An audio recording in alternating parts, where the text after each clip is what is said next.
Welcome dear students.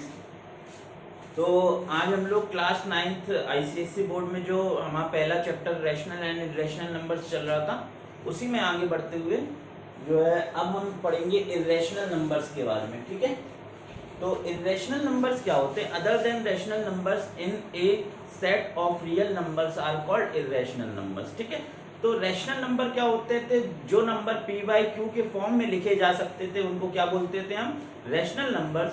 और अगर हम classical definition of irrational numbers देखें तो जो नंबर्स p बाई क्यू के फॉर्म में नहीं लिखे जा सकते हैं, ठीक है, वो क्या कहलाएंगे? Irrational number. ठीक है, और अगर हम इर्रेशनल नंबर्स की बात करें तो कौन से नंबर इर्रेशनल नंबर्स में आ सकते हैं? ठीक है, तो पहले क्या है बेटा? Non terminating and non recurring decimals. ठीक है, non terminating and non recurring decimals. ठीक है, जितने भी डेसिमल्स जो टर्मिनेटिंग नहीं है और नॉन रिकरिंग है वो किस में आएंगे बेटा? इर्रेशनल नंबर्स में आएंगे। ठीक है, अगर हम नंबर 2 की बात करें तो जो क्या कहते हैं, जो स्क्वायर रूट्स होते हैं, क्यूब रूट्स होते हैं, ठीक है, एक्सेट्रा इसी टाइप के, ये किस में आते हैं? जिनका मतलब हम लोग पर जो परफेक्ट मतलब जिनका स्क्वायर नहीं निकाला जा सकता। जैसे मान लीजिए अगर हम रूट 2 की बात करें तो 2 का अंडर रूट हमें वो नहीं है डिफाइंड, परफेक्ट स्क्वायर नहीं है, मतलब 2। ठीक है, 3 नहीं है, 4 है, हाँ 4 का तो अंडर रूट 2 होता है, तो 4 किस में आ जाएगा? रैशनल नंबर में आ जाएगा अंडर रूट 4। लेकिन ये सब किस में आएंगे?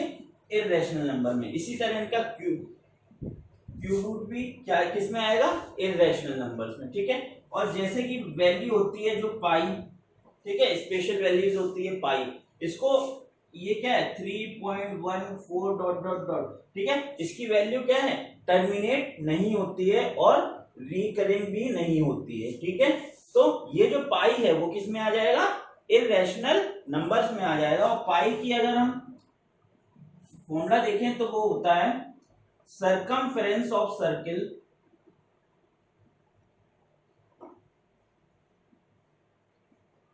Divided by diameter. ठीक है, तो पाई क्या होता है? Circumference of circle divided by diameter. तो ये होता है पाई, और इसकी वैल्यू कितनी होती है? 3.14, और ये ऐसे चलती रहती है। ठीक है, 3.14, 1592 ऐसे कुछ होती है। ठीक है, तो ये क्या है? पाई की वैल्यू है। समझ गए? तो इर्रेशनल नंबर्स में कौन कौन से नंबर आ सकते हैं? जो नॉन टर्मिनेटिंग और नॉन रिकरिंग डेसिमल्स हैं, हम लोग पढ़ चुके हैं इनके बारे में। ठीक है, तो अगर आप डायरेक्ट वीडियो से देखना स्टार्ट कर रहे हैं तो आप पहले वीडियो से देखना स्टार्ट कीजिए, तो आपको ज्यादा समझ में आएगा। ठीक है, स्क्वायर रूट्स, क्यूब रूट्स, ठीक है, फलाने रूट्स जो क्या है? परफेक्ट स्क्वायर या फिर परफेक्ट क्यूब नहीं है, उनके स्क्वायर रूट या क्यूब रूट वो क्या कहलाएंगे? इर्रेशनल नंबर्स कहलाएंगे। और जैसे पाई है 3.141592, ठीक है, इसकी वैल्यू ऐसे कंटिन्यू रहती है, तो इस वैल्यू को हम अप्रोक्सीमेटली 22/7 मान लेते हैं। ठीक है, ये गलतफहमी अपने मन से निकाल दो कि पाई की वैल्यू 22/7 होती है, नहीं, हम इसको अप्रोक्सीमेटली 22/7 मान लेते हैं कि पाई की अप्रोक्सीमेटली वैल्यू इतना जो है, इसकी अप्रोक्सीमेटली वैल्यू क्या होती है? 22/7। चलिए आइए अब हम एक क्वेश्चन देखते हैं।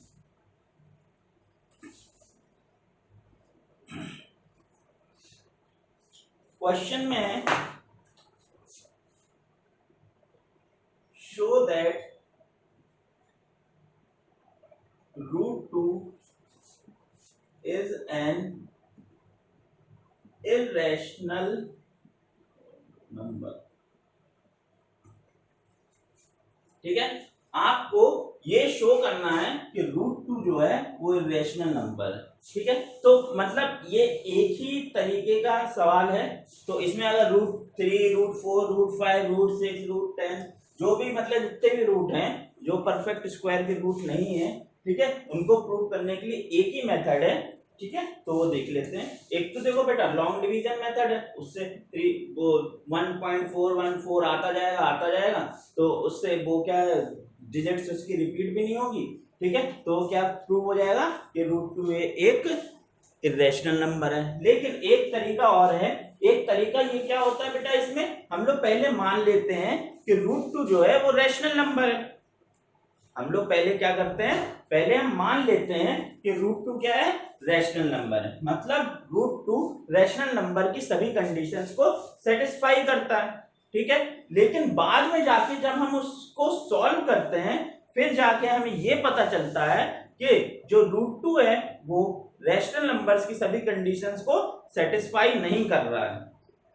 ठीक है, तो एक हमने क्या किया था, अनुमान लगाया, मतलब हमने माना था, और नीचे जाके जो हमने सॉल्व किया तो उसमें √2 क्या है, रैशनल नंबर की सभी कंडीशंस को सेटिस्फाई नहीं कर रहा है।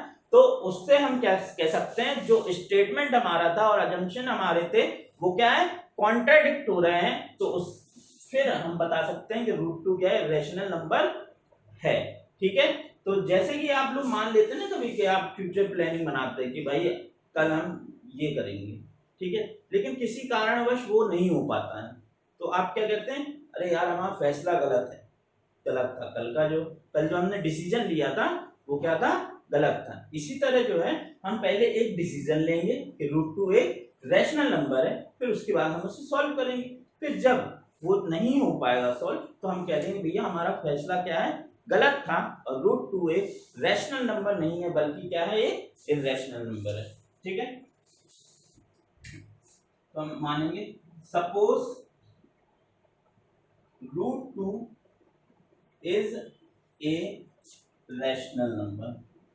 ठीक है, हमने क्या किया भैया, √2 एक रैशनल नंबर है, ये हमने मान लिया।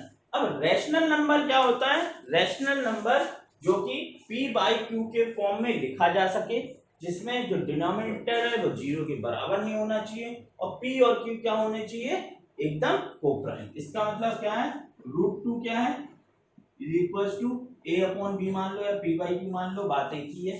ठीक है, a भी क्या है, इंटीजर है, b भी क्या है, इंटीजर है, और b जो है 0 के बराबर नहीं है। ठीक है, और क्या कंडीशन है रैशनल नंबर की, a and b are coprime.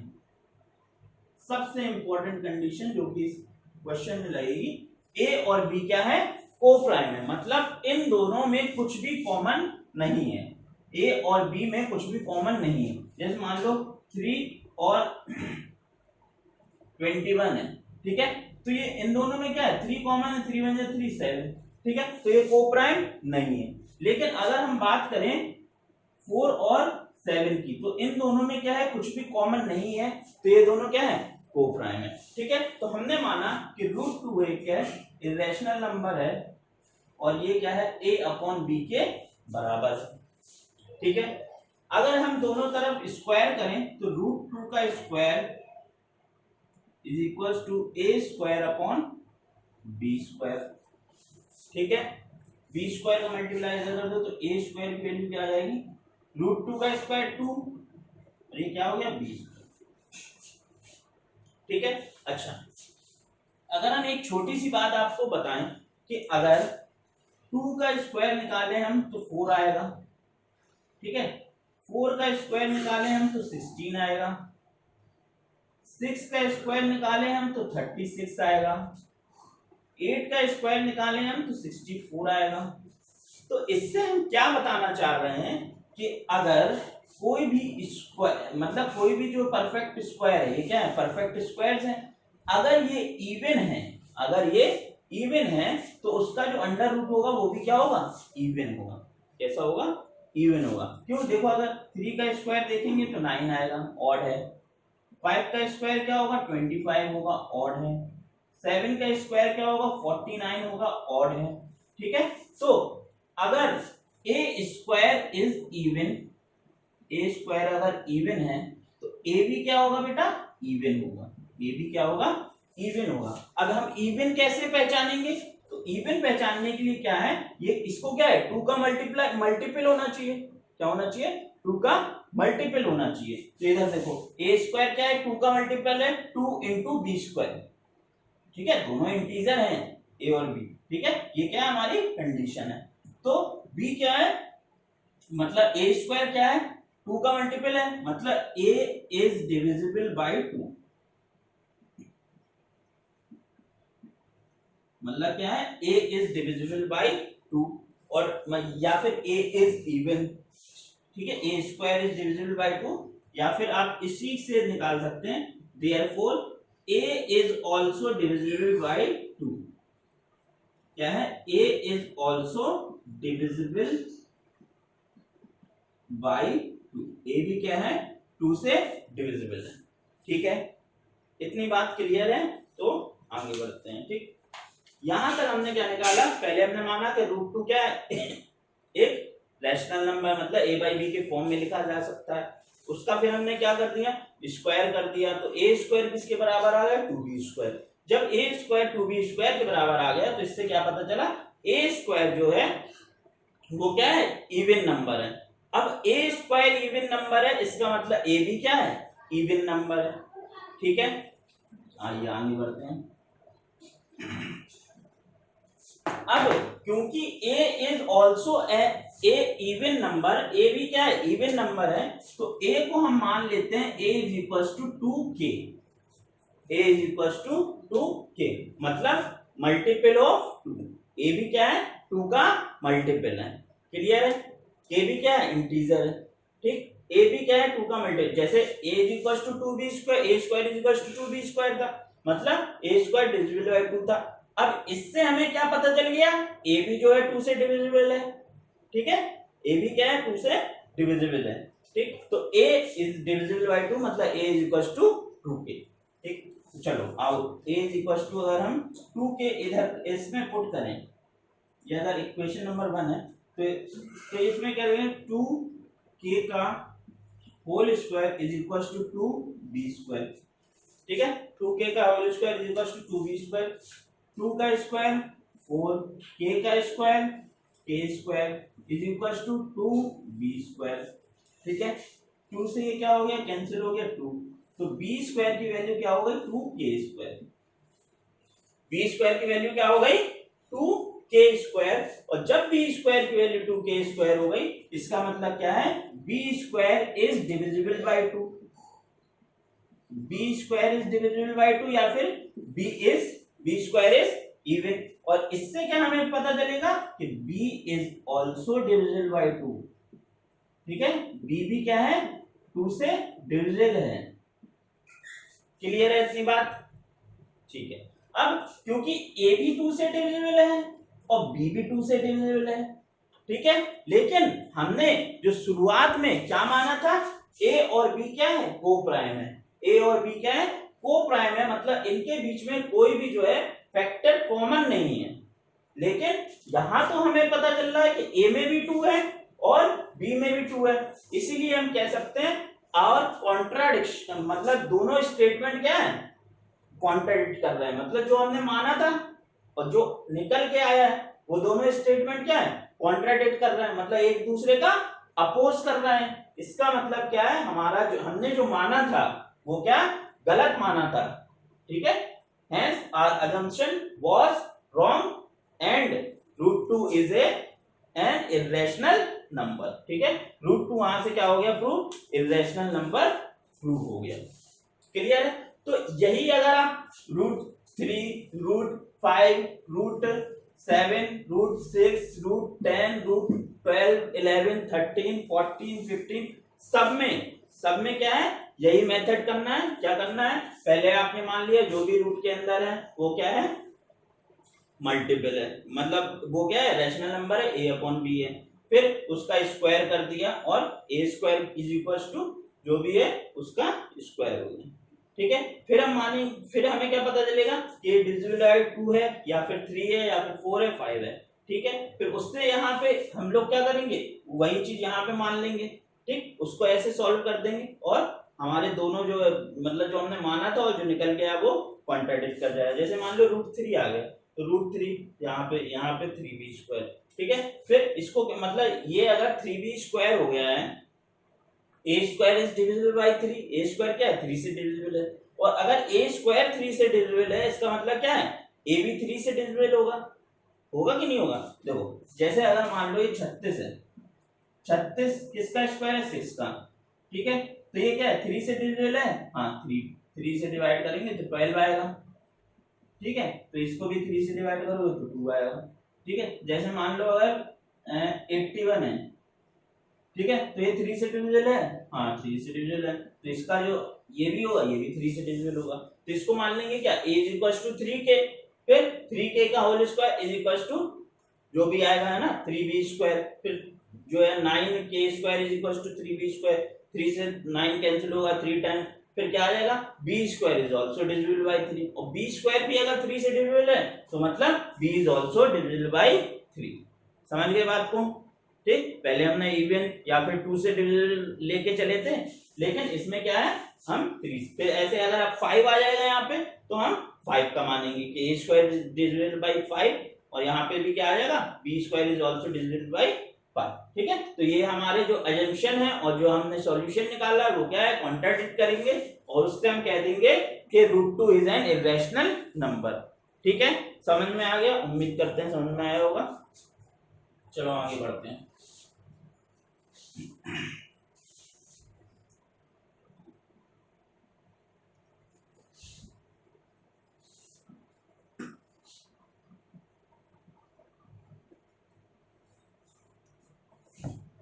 अब हमें क्या करना है, अगला सवाल क्या है, प्रूव दैट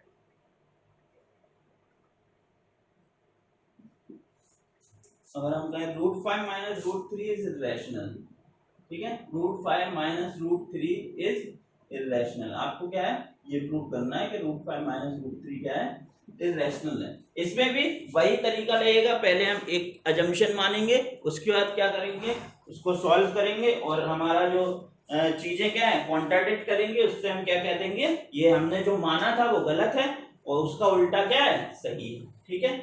तो हम कहेंगे √5 minus √3 is equal to x मान लेंगे इज रैशनल। पहले हम क्या मानेंगे इसको रैशनल मानेंगे, क्या माना हमने ये रैशनल है, इसका क्या करेंगे हम स्क्वायर करेंगे, दोनों साइड क्या करेंगे स्क्वायर करेंगे, स्क्वायरिंग बोथ साइड, ठीक है। तो √5 का स्क्वायर क्या हो गया √5 का स्क्वायर, ठीक है, प्लस √3 का square minus 2 into √5 into √3 is equal to x square.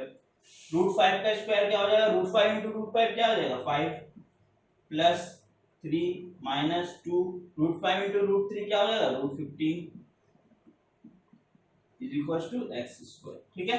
5 plus 3 8 minus 2 √15 is equal to x square.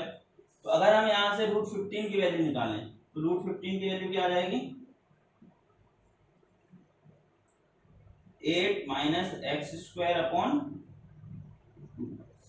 8 minus x square upon 2। तो देखो या फिर अगर हम यहाँ से x की वैल्यू तो यही हो जाएगी √8 माइनस 2 √15, ठीक है।